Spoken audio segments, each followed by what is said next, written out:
So for right now, let's go ahead and do the due diligence here.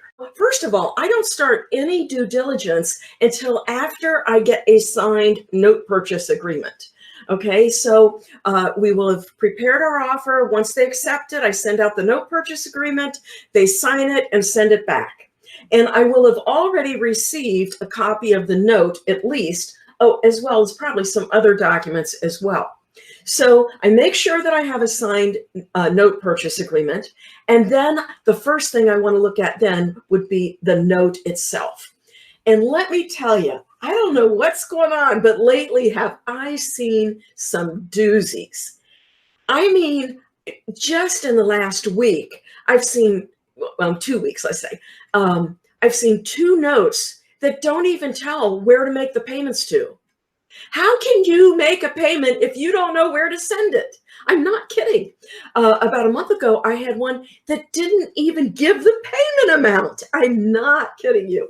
And so it's just common sense. It's an IOU and it says, I'm going to pay you $100,000 over the next 20 years, and I will pay you $500 and some a month, and I will make my payments to this place. And you want to make sure that the borrower's name is correct, and you want to make sure that your name and address is correct. And so it's at the Academy, we'll go through all the minute details. But the important thing is, if you read a note and just use common sense, it should make sense to you and it should flow.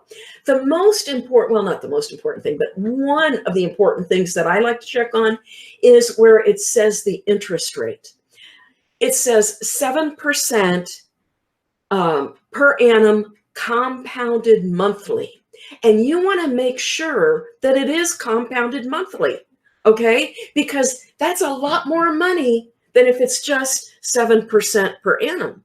That means simple interest, okay? So I always check to make sure the compounded monthly is on there.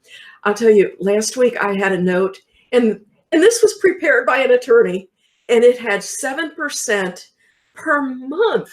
Can you imagine? Can you imagine, Matthew, a note 7% per month?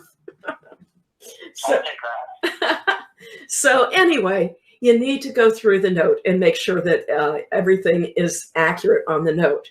Then you want to look at the mortgage or the deed of trust. And of course, that's what gives you security for the note. The note's the promise to pay, and the mortgage or deed of trust is what allows you, if they don't pay, it allows you to foreclose and take the property and sell it if you need to in order to get your cash back.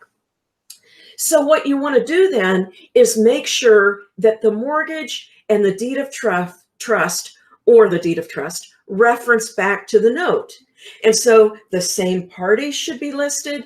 The person that's granting the mortgage, it needs to be the person who is on title to that property. I am the only one who can grant a mortgage on my house. You can't grant it, okay? So you need to make sure that whoever's granting that deed of trust or the lien on the property, the beneficiary of the deed of trust, it actually is. You want to make sure that they are the owner of the property, okay? And then I want to take a look at the settlement statement. Now, the settlement statement, I always require that. And the reason is a couple things. That's your official document that you use to give to your accountant to prepare your tax returns.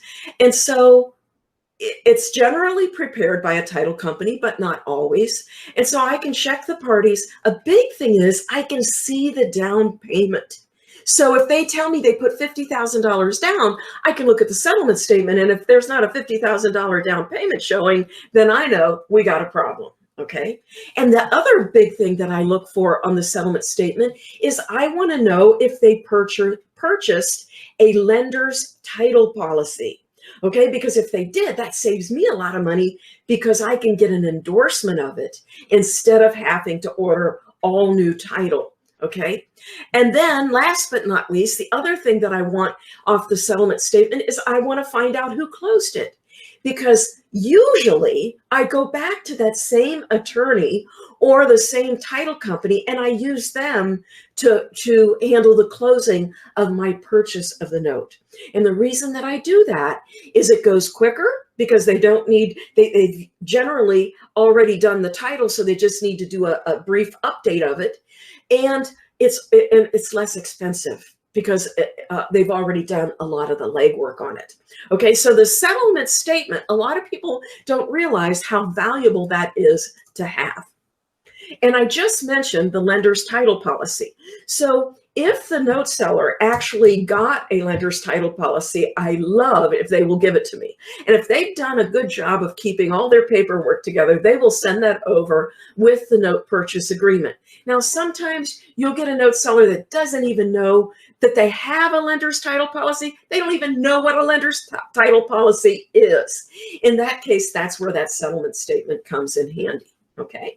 And the other thing is you can always get a copy of the lender's title policy by calling the title company. I did that exact thing today. I was setting up a closing, and so and it did not show on the settlement statement that they had bought a lender's title policy.